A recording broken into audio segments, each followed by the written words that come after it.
Contreras, asistente de comunicación de la Fundación Friedrich Naumann. Adelante, Andrea. Muchas gracias, Brenda. Sean todos bienvenidos a la conferencia El efecto de la esperanza en la economía, el tercer evento de la serie de conferencias para la innovación de la Red Liberal de América Latina Relial y de la Alianza para Centroamérica con el apoyo de la Fundación Friedrich Naumann.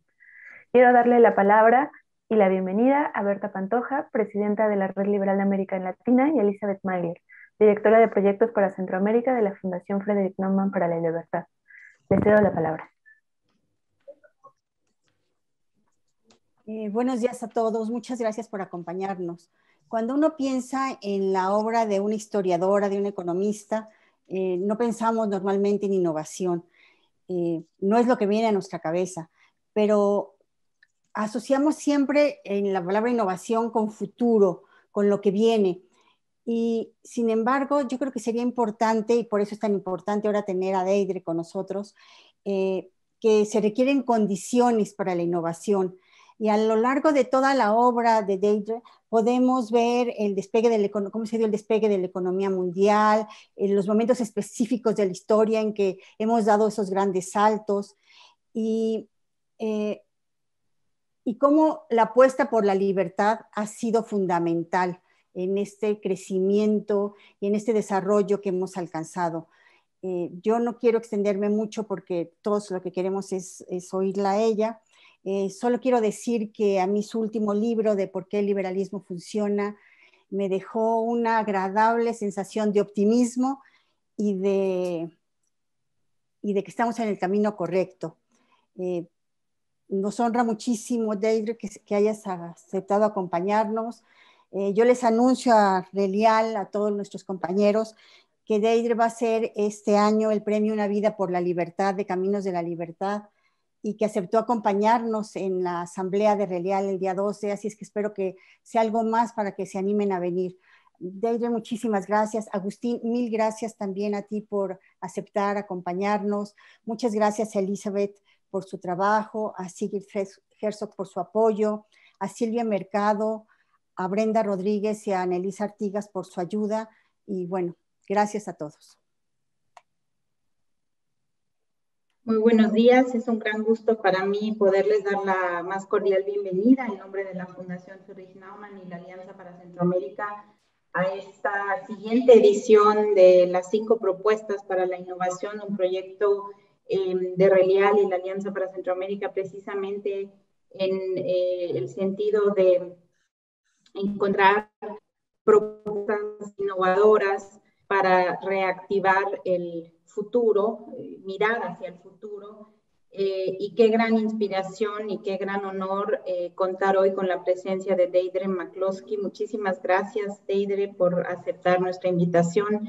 Gracias también a Agustín, por supuesto, y bueno, Berta como presidenta de Realidad, Silvia Mercado, mis colegas Brenda Rodríguez, Andrea Contreras y Fanny Soleno, que nos apoyan con toda esta organización de esta conferencia.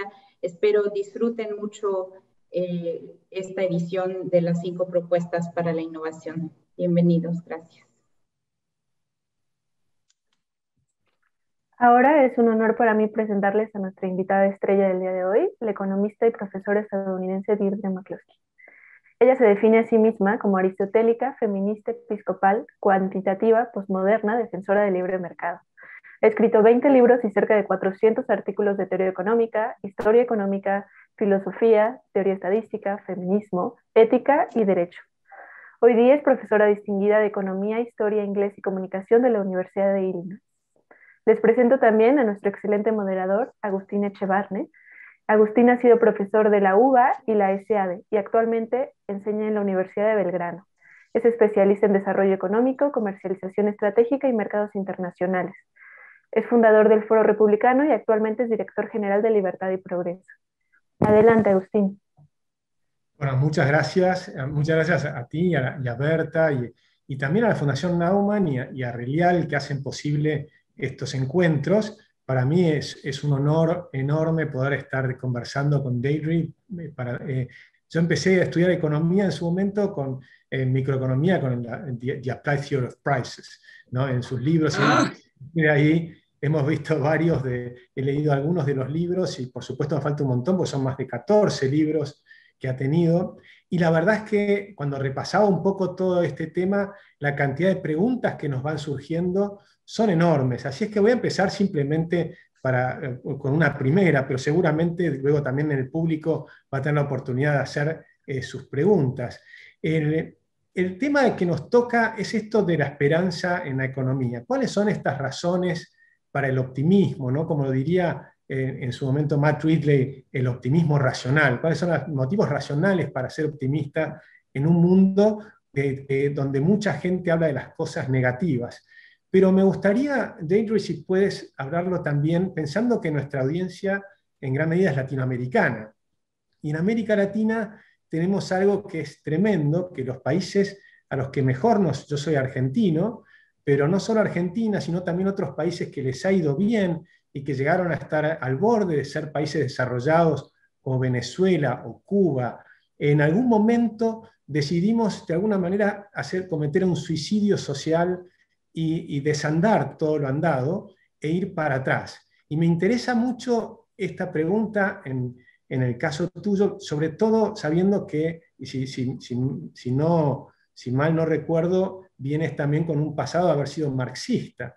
Entonces, ¿cómo es posible que de alguna manera, a pesar de los logros económicos, en algún momento uno vuelva hacia atrás y vuelva hacia el socialismo? Nos encantaría si puedes conversarnos un poco sobre esos temas.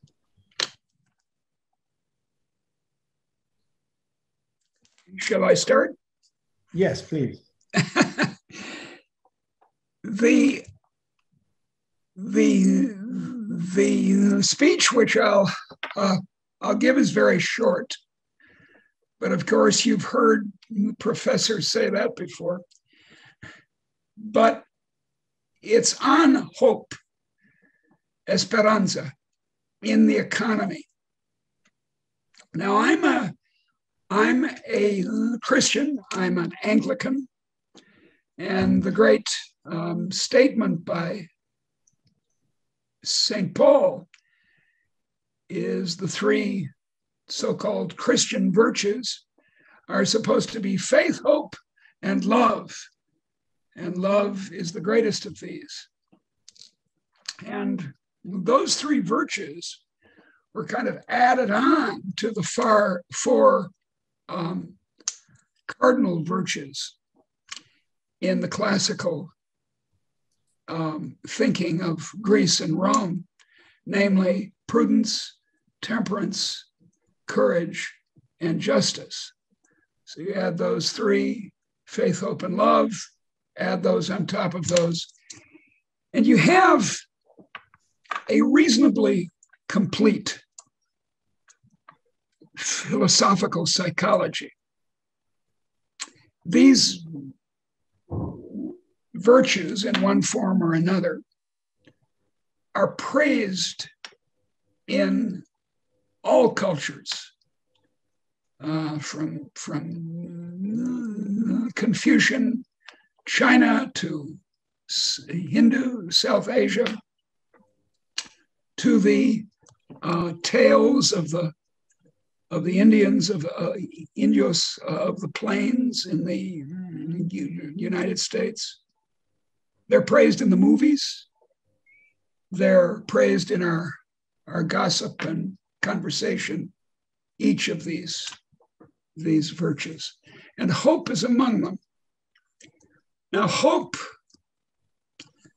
St. Paul says, is faith in something unseen. Now, the crucial thing here is that the economy is always, its future is always unseen. And economics is about the future. It's always deciding about the future. The big mistake in early economics of Adam Smith, I always cross myself when I mention Adam Smith or Ricardo or Marx, is their devotion to the labor theory of value. which is a backward-looking, justice-oriented, you might say, view of the economy. And you find that in modern Marxism in its discussion of structures and how important structures of class in particular are for the economy. But even in what I call Samuelsonian economics, which is the orthodox economics of the United States, there's a tendency to look backwards, back at input-output analysis, which I once studied, or to look, here's a more fundamental one, the production function. In analytic economics, in the economics that we teach to students, we put great emphasis on the production function. And the problem is that it's not just that it's static in the sense that it doesn't involve time. It's that it's not about the future. And an economic decision now, your economic decision to buy something at the grocery store, or the decision of the central banker to raise the money supply or something like that, is always about the future. It's never about the past. This is a problem that lawyers have when they come to think about economics, because a lawyer, of course, is concerned with justice. And justice in a legal sense is always backward looking. Are you guilty? Did you do the crime? If you do the crime, you got to spend the time. I'm hoping that's going to happen to Donald Trump. And so it's backward looking. That kind of fairness is backward looking. But for an economist, it should be forward looking. And the problem is, of course, that we can know the past. I'm an economic historian. I'm very interested in it. And, you know, I like dead people. The more dead, the more I'm interested in them. But to understand an economy, you have to be thinking of the future, and the future is unpredictable. Now, of course, much of our future can be predicted. Tomorrow, the sun will rise, as we say, and I have no doubt it will. But crucial elements of our economy are not predictable. Any investment, for example, in an apartment building that you're building to make money, or opening a store, or choosing an occupation, or changing jobs, all of those, we say, are speculative. They're about hope. They're about things unseen. Now, this is something that most economists don't like to think about. The economists who have thought about it, such as Austrian economists, so-called, or certain others, actually Keynes, who was the hero of my youth, Keynes knew vividly that the economy was about the future.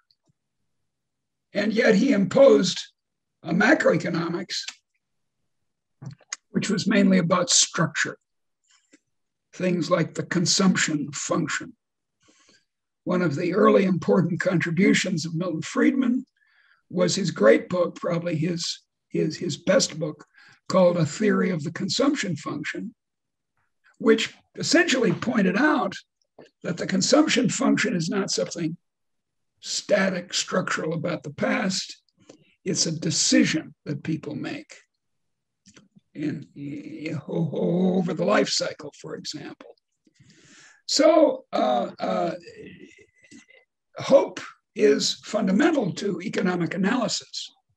Now, in the ordinary sense of hope, we have hope that COVID will end. We have hope that the economy will spring back, come back fast. We have hope that we'll continue to get better off in material circumstances. We have hope that our children will do well in the economy and the society. We have hope that we have a long life and prosperous and happy retirement years, such as I have right now. And here, there's a historical dimension to this. In the last 2 centuries, real income per person in countries like Finland, Japan, Germany, Brazil, Mexico, the United States, even now China and India are participating in this, increased not by a little, not by doubling 100% or tripling 200%, but hear this, by 3,000%, by a factor of 30. The average citizen of Mexico, Argentina, Italy, Turkey, whatever you want to name, has experienced in the last 2 centuries, sometimes rather recently, this enormous increase. And the enormous increase is usually analyzed by economists, whether on the left or the right, as investment, as capital accumulation. But that's backward looking. Growth theory, so-called in economics, is backward looking. It's not about innovation in particular. It's about piling up oil wells, or piling up houses, or piling up university educations. So it comes out of a structural, backward-looking way of thinking about the world. And it's although I'm an economic historian and I'm all for looking backwards, I think the main thing we learned from the past 2 centuries is that innovation was the key. It wasn't capital accumulation. It wasn't resources. It wasn't even trade. It was innovation. New ideas. I mean, take as simple an idea as a limited access highway, right? The Autobahn was the first of these in Germany. No science involved, just the idea that if you have finally gotten to the point where you have automobiles that go very fast, it might be better not to have, I don't know, the driveway of your house opening onto a road in which people in Mercedes cars are going at 100 kilometers an hour. So a limited access highway. There are, I think it's fair to say, millions of those aha moments, those eureka moments that have been somehow encouraged in the last 2 centuries. Now, humans have always innovated. Someone invented a bow and arrow. Someone invented chocolate, found that you can make something nice, tasting a nice drink from those beans. and so forth. So people have always innovated. But there was an amazing increase in the amount of innovation, starting in England, especially even before England in Holland, after around 1800, starting in Holland about a century earlier. And then it just spread everywhere, and everyone was innovating like mad. And the result, that's what made us rich. Not capital accumulation, which is necessary and interesting, but not the cause. I think of it in terms of a mechanical watch, right? The old-fashioned mechanical watch. It has gears and the clock face and the hands and so forth, and all case, and all those are necessary. But what's sufficient to make the clock work is the spring. And the spring in the last couple of centuries has been innovation. So to have hope for the future of the economy, one has to know why innovation happens. And the answer is that it happens when you make people free. In fact, I've argued at some length that that's why we got this astonishing increase in the last 2 centuries. I mean, we freed the slaves, we freed the Indios, we freed women, we freed gays, we freed immigrants, we freed colonial people. Liberation made people bold, speaking of courage, made them courageous. And for the first time in history, all people were thought to be created equal. I mean, this is true in this basic idea of liberalism, a word that didn't exist until the 1700s. The first coinage of it in English is by the philosopher David Hume. Liberalism, the idea that we all have equal permission to enter occupations, to start businesses, to say what we want, to paint what we want, to write what we want. That's all equality of permission. It's not equality of opportunity. That's a false god. It's not equality of opportunity. It's equality of permission. So in a liberal economy, the state is not constantly intervening in your permission to open a factory or to move to a new job. And it turned out that this new idea, what made it new is, you see, it was very new. It was an idea of the 1700s. It was not deep in European culture. It was not a result of Christianity or any of these sort of Eurocentric explanations. It was because by a series of accidents in the 16th, 17th, and 18th century, some Europeans, especially in Northwestern Europe, in Holland, England, and Scotland, came to see themselves as liberated and to some extent were factually free. I mean, this liberalism spread. The Spanish Constitution of 1812 is a liberal document in many ways. So it's liberalism that made the modern world.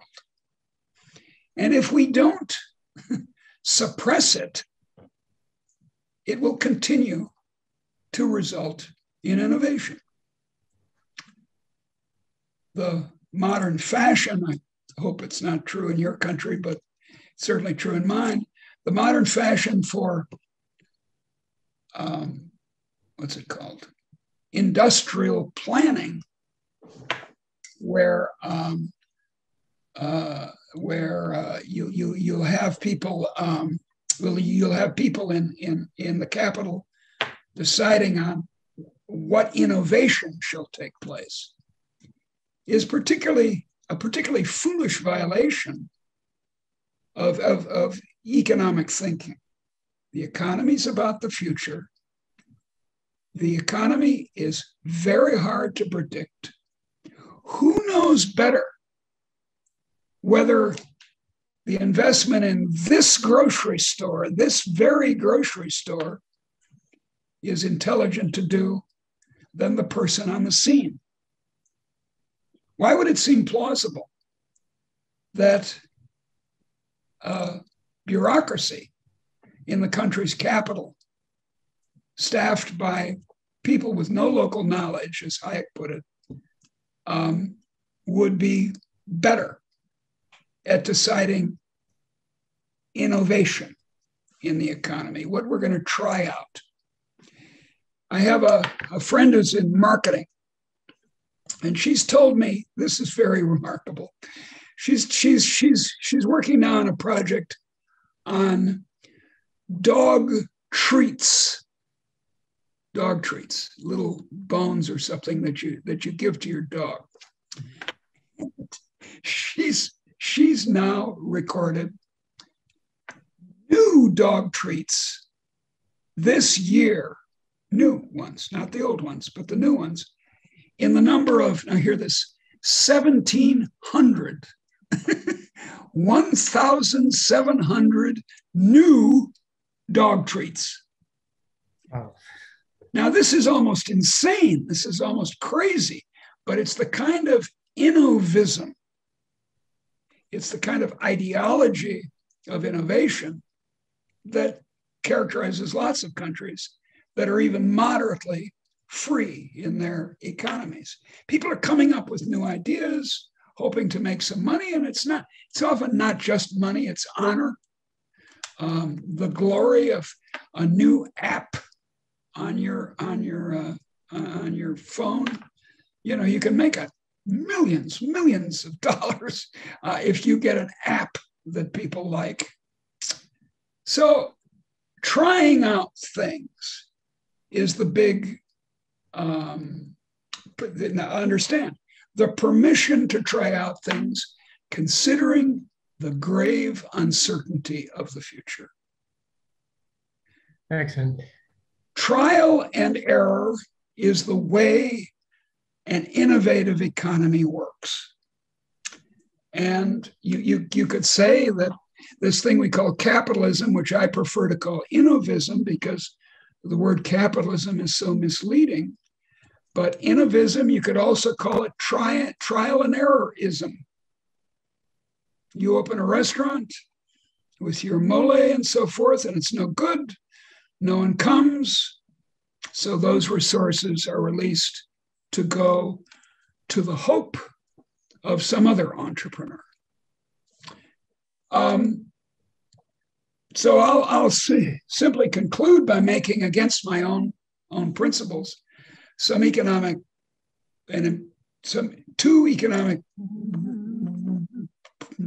predictions. In the short run, I think we will recover very quickly from COVID once we're all vaccinated. And that's because the restaurants and other businesses that have closed, gone bankrupt, ruining many lives, that economic place, so to speak, is still there. If it was a good idea to have a local restaurant in your neighborhood that people went to, and it went bankrupt, it'll still be a good idea to have a local restaurant in your neighborhood. So I think it'll open rather quickly. And then for the longer run, the only danger to economic growth, as to intellectual growth and social growth, is illiberalism, is the attack on the idea that individual people should be should be liberated to try out things. That's what could kill innovation. A turn back to the constant temptation of socialism. I mean, we all know the story of Argentina, which was 100 years ago one of the richest countries in the world. And starting in the 30s and then in the 40s with Juan Perón, it went to intervening in the economy. It went illiberal. And the Argentinians are still struggling with this. They still have this nostalgia for Evita and Perón. And that's a continuing economic disaster in Argentina. Fortunately, it hasn't turned harshly authoritarian. And that's a good thing. And maybe it'll come back and people will recover this optimism about the future, this even irrational optimism about the future, which is so characteristic of a liberal society, a society in which ordinary men and women can try, can venture. So that's my pitch. Hope is central. Excelente. Yo sigo muy de cerca esas ideas y estoy de acuerdo con ellas. Y la pregunta que tengo y que me gustaría, porque aprovechar que también tienes conocimientos de filosofía y de comunicación, es primero entender por qué, de alguna manera, nos pasa esto a los seres humanos, a las civilizaciones, que cuando tenemos frente a nuestros ojos los resultados positivos de la libertad y de la innovación y el crecimiento enorme de la economía, incluso cuando miramos un poco, tratamos de prever el futuro y vemos esta aceleración de la innovación. Pareciera que hay una aceleración de la capacidad innovadora de los seres humanos, pero ¿por qué es que tenemos esta tendencia a veces a buscar lo negativo, a buscar el vaso medio vacío, ¿no? Vemos el gran progreso de Chile durante 35, 40 años, y sin embargo el pueblo se queja y termina incendiando los subtes o los edificios. Vemos lo que pasó en Venezuela, en Argentina, ya lo hablamos. ¿Qué idea tienes de por qué nos ocurre? ¿Esto es normal? Y sobre todo me interesa, yendo hacia adelante, desde el lado de la comunicación, ¿qué podemos hacer los liberales para enfrentar esta situación, para tratar de mostrar todas estas ventajas? Por supuesto, tenemos los datos de Hans Rosling con Gapminder, que es una herramienta extraordinaria, tenemos Angus Madison, pero sin embargo pareciera que hay un nivel que tiene más que ver con las emociones que con la racionalidad. ¿Qué nos puedes decir con respecto a todo esto? Am I supposed to understand that or not? I hope so. Well, I don't know. Should I be turning into the, let's see, should I be listening to?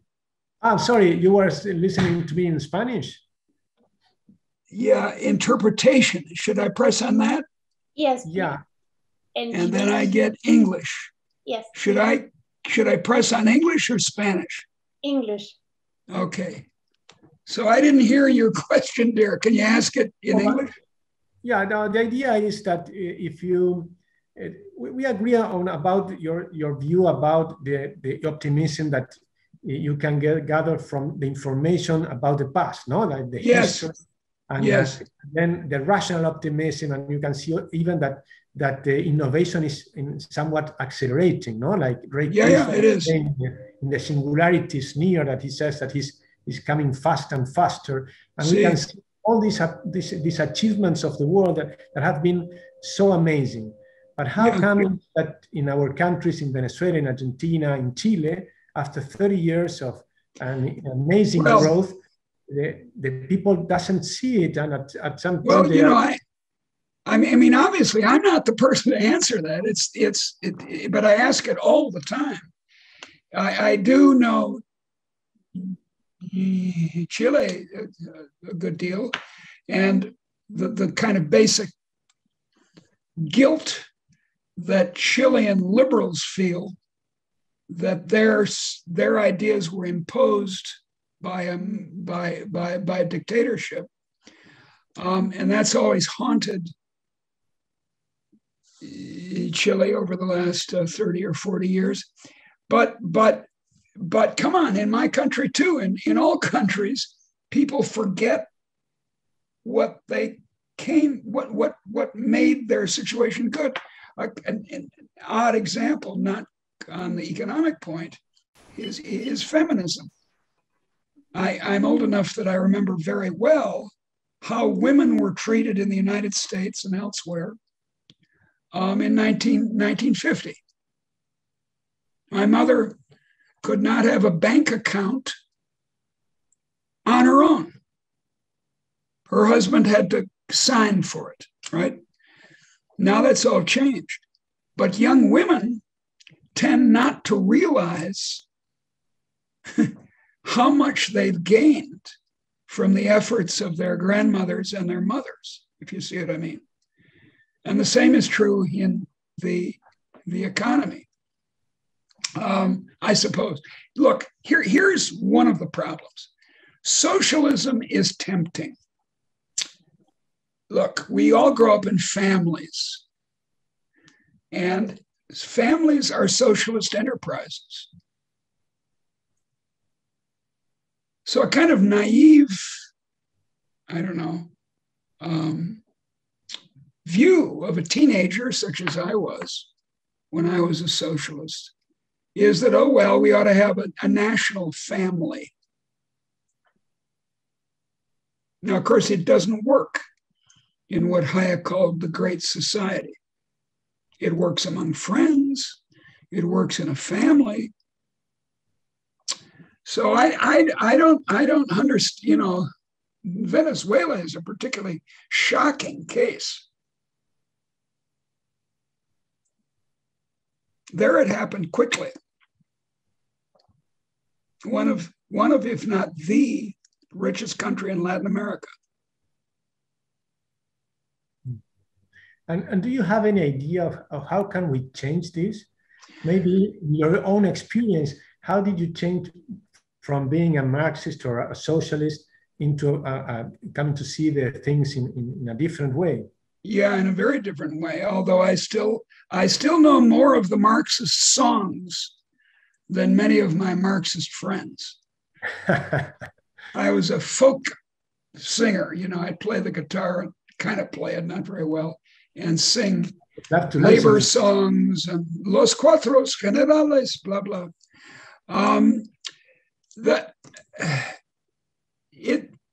It's hard. Look, all we have is sweet talk. All we have is what you and I do for a living, which is to persuade students or newspaper readers.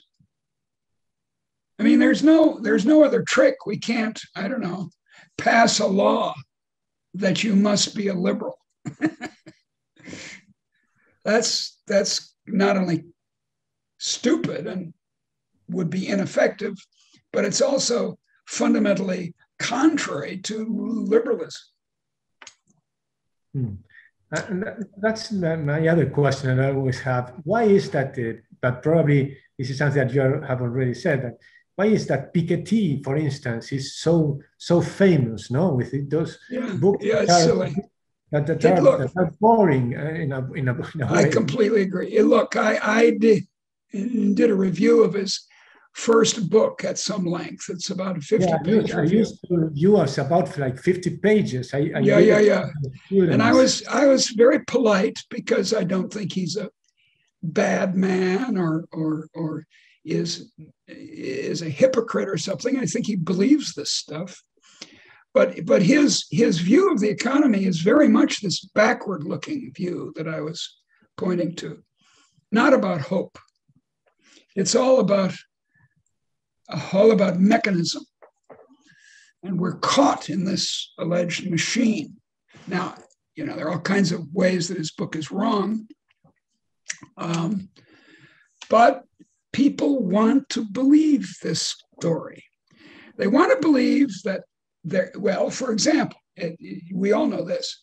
They want to believe that when something goes wrong, at least we believe it's going wrong, and there's a big difference between those two. But anyway, we believe something's going wrong, climate change or the economy isn't as prosperous as we thought.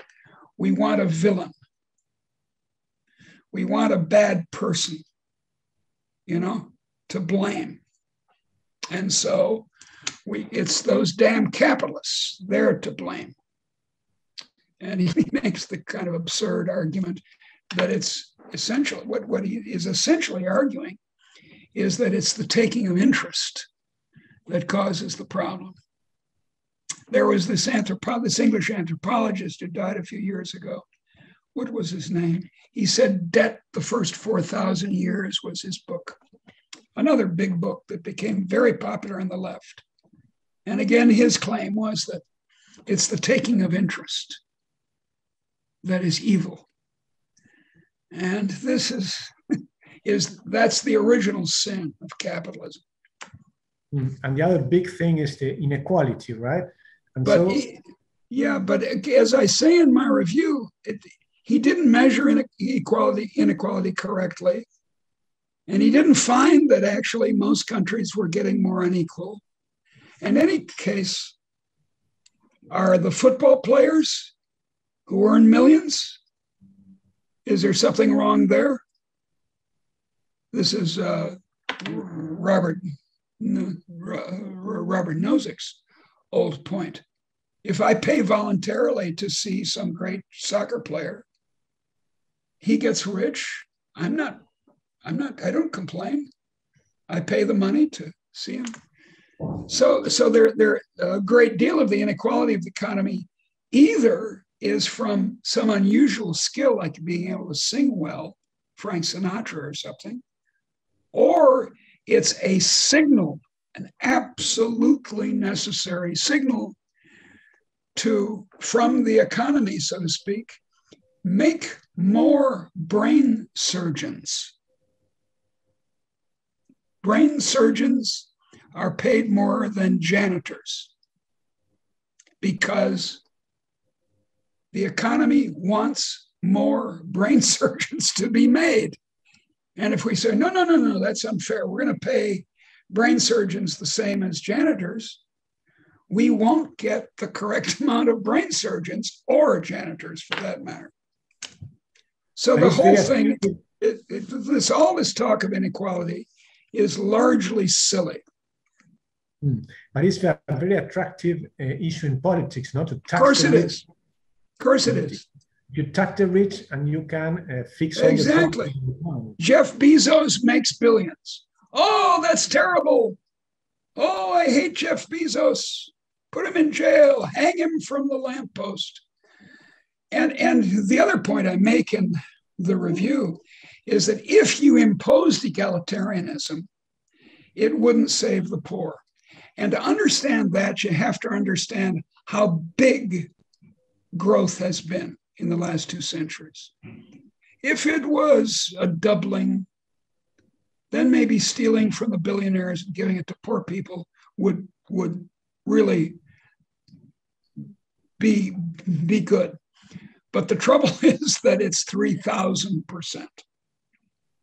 Yeah. Not 100%, but 3,000%. And the only way you're going to get that is innovation. And the only way you're going to get innovation is some inequality. But of course, all these are myths because under socialism, it's not equal. The old joke in the Soviet Union was, under capitalism, man exploits man. Under socialism, it's the other way around.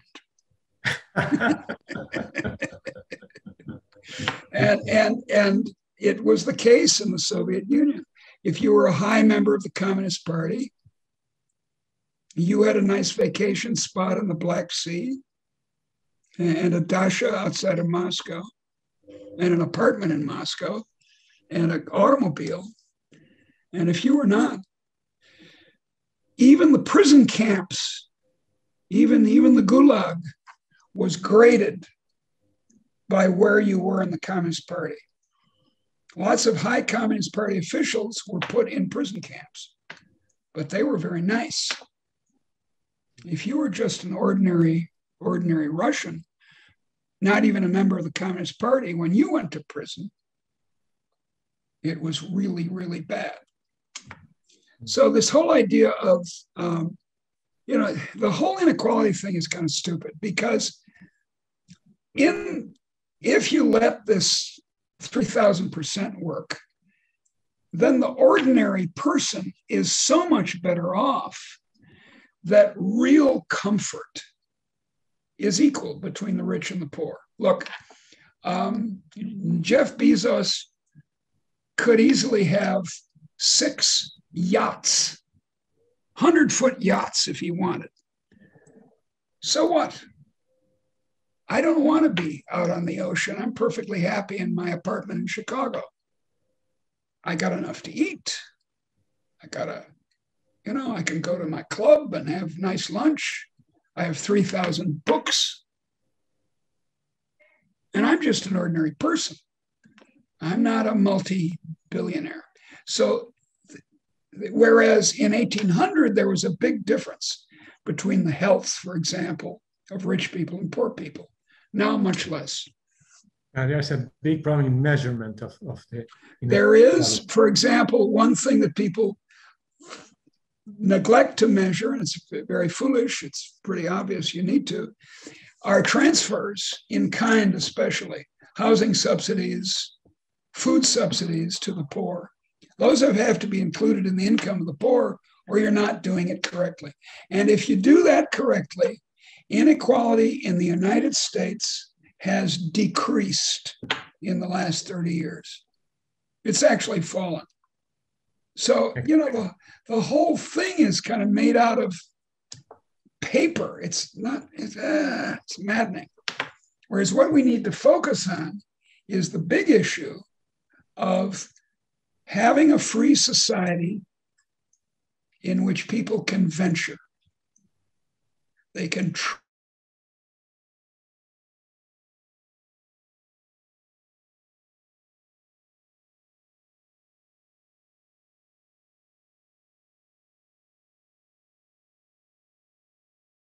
Sí, si tienen alguna pregunta, por favor, si están viéndonos directamente en Facebook, la pueden hacer ahí, si no la pueden hacer en Zoom, en la sección de abajo donde dice preguntas y respuestas. Tenemos una de Rebeca Abarcas que dice, in countries like Venezuela, is it possible to recover economy maintaining the same government? They have opened up their policies, but some are still reluctant to make business like this. Well, once a political class has decided or is in power, they want to just go on the way they are. I mean, a spectacular example is happening in Brazil, where Bolsonaro's popularity is down to around 12%. Yet he clings to power. So policies don't change. There are 2 countries that I'm a little bit familiar with. South Africa, where I've taught for a number of months, and Brazil, where I've frequently visited. They could be growing as fast as India is, say, or China. But they're attached to this backward-looking, structural, regulated, interventionist economy. To start a business in South Africa is very difficult. So permission is not granted.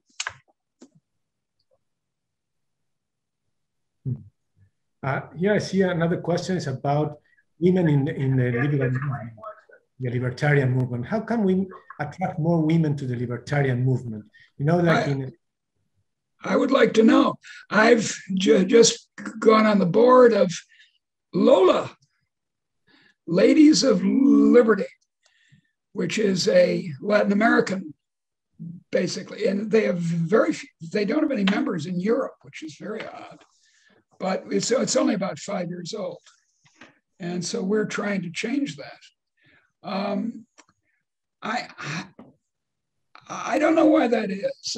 I think perhaps women are more oriented towards security. I mean, they want their children to survive, whereas the men are more venturesome I have to say, often in a careless and stupid way. So maybe that's why liberalism, as I prefer to call it, is not as attractive to women as it is to men. But in fact, it's women who have been the main beneficiaries, or one among the very big beneficiaries of liberalism. Tenemos otra pregunta, disculpa, de Manuel de Almeida. ¿Cómo y por qué fue su evolución de marxista a liberal? Well, people ask that all the time, but as I told you, we're all raised in families. So we're raised in a socialist enterprise, appropriately. Families should be. You don't charge money to your children for lunch, I hope. We don't have a market in secondhand children and things like that. No, it should be a socialist enterprise. And so now that's not true if you grow up on a farm or you're involved as a child in a small business. You help in the shop, for example. Then you learn about the economy and you learn how markets work and so forth. But I didn't. I was the child of a professor. Daddy went away to the office, and money fell like manna from heaven. And if you grow up that way, you're very likely to think that, well, we can just make the whole economy into a family.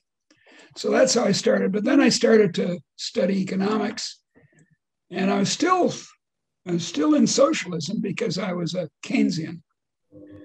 And then I was a social engineer. And then as I studied economic history, I gradually understood the value of liberty. Muchas gracias. Mike the Libertarian tiene otra pregunta. Is the great fact reversible? I mean, undoable? Are we in a strong or delicate capitalist equilibrium? Well, again, I don't like the word capitalist. I call it innovism. No, I don't think it's delicate or about to collapse or anything like that. As people are innovating all over every economy unless they're stopped. In Stalinist Russia, people were stopped from innovating. So when finally communism fell, even people on the left had to agree that income in the Soviet Union was very low. But if you have a minimal amount of liberalism, even, you don't have to be completely liberal to have an innovative economy, but have a minimal amount, and then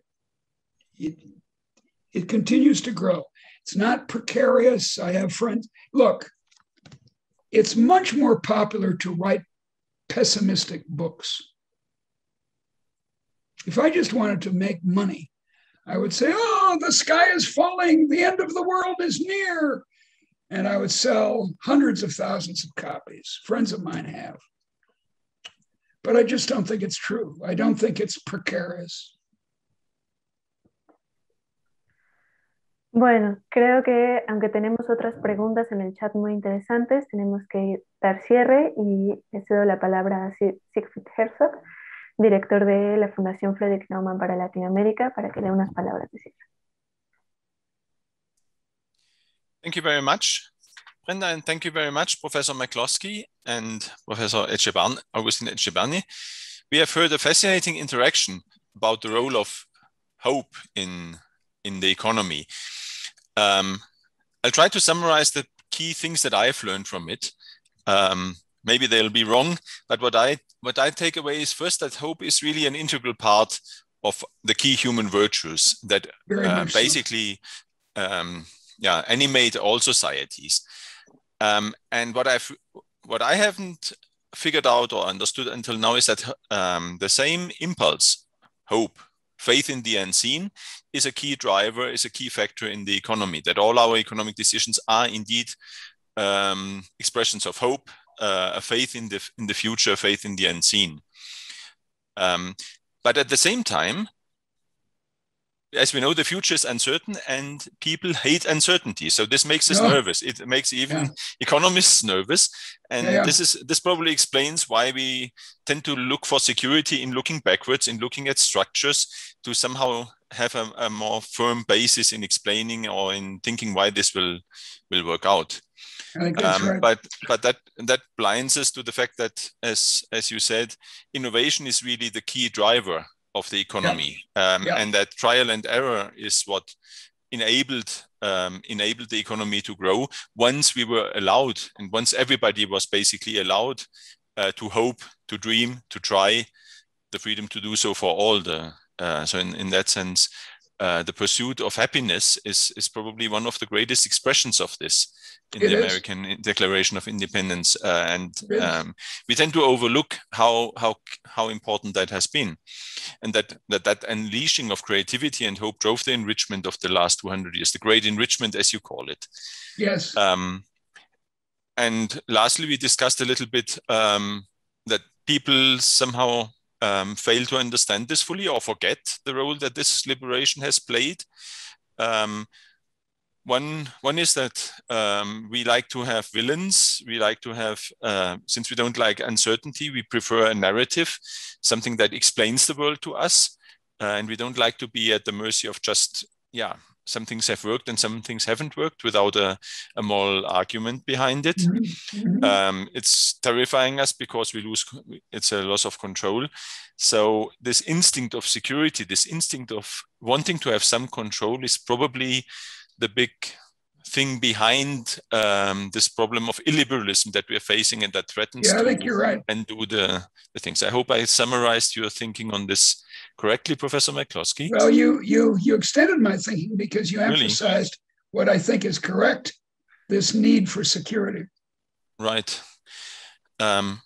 I guess that is because I took it from you when you mentioned that women look a bit more at security, and I think that is the driver behind this. So thank you very much. This has been really enlightening, enriching, and thank you to Agustin Echebarne for being the sparring partner, and for the team of Relial and of the FNF Central America for putting all this together. Thank you, and I hope to see you soon here. I enjoyed it. Wiedersehen and goodbye and ciao, ciao. Okay, dears. Wiedersehen. Bye-bye. Enjoy the East Coast. Bye. I will. Bye-bye.